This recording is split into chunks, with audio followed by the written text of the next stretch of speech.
मैं सुशीला, छोटे से शहर की एक लोअर मिडिल क्लास बेटी। मेरे पिताजी ने मुश्किल से हम तीन बहनों को बड़ा किया है। फिर परिवार पर दबाव होता है, समाज का, शादी का। तो पिता ने मेरी शादी करवा दी। शादी हुई। मेरे पति आनंद का घर भी छोटा था। वो भी छोटी सी एक प्राइवेट नौकरी करते थे। वो एक ट्रक ड्राइवर थे। माल लाने ले जाने में अक्सर वो दूर दूर जाते थे। 2-3 दिन तक घर से बाहर ही रहते थे। आनंद के माता पिता और एक बड़ी बहन थी।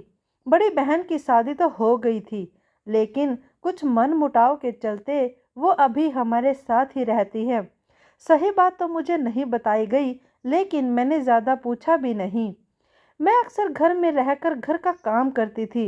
इतना मुश्किल नहीं था, क्योंकि काम तो मैं मेरे घर पर भी किया करती थी। पति भी अच्छा है। मुझे लगा कि अब इस घर से मेरा भाग्य जुड़ गया है। मेरी शादी को अभी 6 महीने हुए थे, लेकिन मैंने जो सोचा वो नहीं हुआ। शादी के ठीक 6 महीने बाद ही मेरे पति का एक्सीडेंट हो गया। जैसी ही एक खबर आई, मैं बेसुध होकर ज़मीन पर गिर पड़ी, और जब मैं होश आई तब तक सब हो चुका था। जो आप सोचते हो ऐसा कभी होता नहीं। परिवार में एक ही बेटा, और वो भी चल बसा। तो सोचा उस परिवार का क्या हो रहा होगा। मैं अभी भी उनके घर में थी, और जैसे कि होता है, ताने शुभ हो गए कि मैं इस घर के लिए शुभ नहीं रही। मेरी क्या हालत है मैं बता भी नहीं सकती। आंसू रुकने का नाम नहीं लेते। कुछ समय के बाद घर में खाने की समस्या होने लगी। उनके पिताजी की पेंशन से इतना नहीं हो पाता था, तो मुझे मेरे पीहर वापस भेज दिया गया। मेरे माता पिता भी अब बहुत परेशान थे। एक बार मेरी शादी के बाद वो अब छोटी बहन की शादी के लिए रिश्ता ढूंढ रहे थे, लेकिन अब घर में मैं वापस मेरी शादी की बात होने लगी। मेरी दूसरी शादी की। मेरे मन में सवाल कई आए कि क्यों अब मुझे शादी करना है। क्या मैं अकेले नहीं रह सकती? आखिर क्यों मेरे माता पिता मेरी फिर से शादी कराने की बात कर रहे हैं? इतनी तो मैं काबिल हूँ कि अपना पेट भर सकती हूँ। यह बात मैंने मेरी माँ से की। वो बोली, बेटा, हम और तेरे पापा कितने दिन के हैं। हमें तुझ पर तो पूरा भरोसा है, पर बेटा, दुनिया का क्या करे।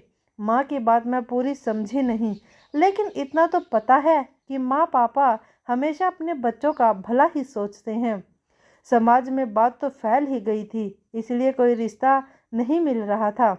लेकिन फिर मम्मी ने बताया जीवन जी के बारे में। उनकी 7 साल की एक बच्ची है। उनकी पत्नी का भी स्वर्गवास हो गया है। उनकी एक दुकान है। घर में उनकी माता और एक बच्ची हैं। मम्मी मुझे बोली कि बेटा, तू अगर माने तो हम तेरी शादी फिर से इनसे करवा दे। मुझे पता चल गया था कि मम्मी पापा नहीं मानेंगे, इसलिए मैंने हामी भर दी। फिर एक बार मैंने शादी कर ली। जिंदगी की है अजीब बात मैंने देखी। जब आप बहुत कुछ सोच कर रखते हो तो वैसा नहीं होता, और जब कुछ नहीं सोचते तब अच्छा होता है। मैंने भी सोच लिया कि मेरी ज़िंदगी में खुशियाँ आएंगी नहीं।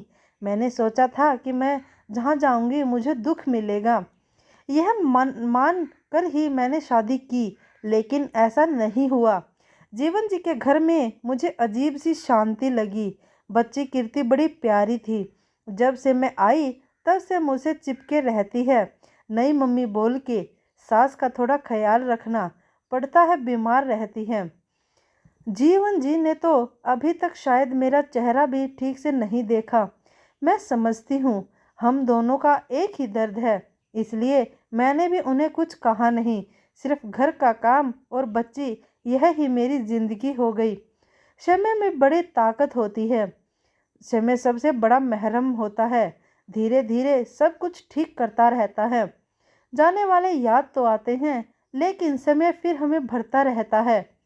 मेरी दूसरी शादी को अब 2 साल हो गए हैं, और मेरी दोनों बहनों की शादी अब होने वाली है। अब वो भी उभर रहे हैं।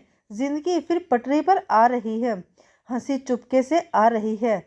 जो होना होता है उस पर हमारा कोई जोर नहीं होता, पर उस समय अपने आप को संभालना बहुत ज़रूरी होता है।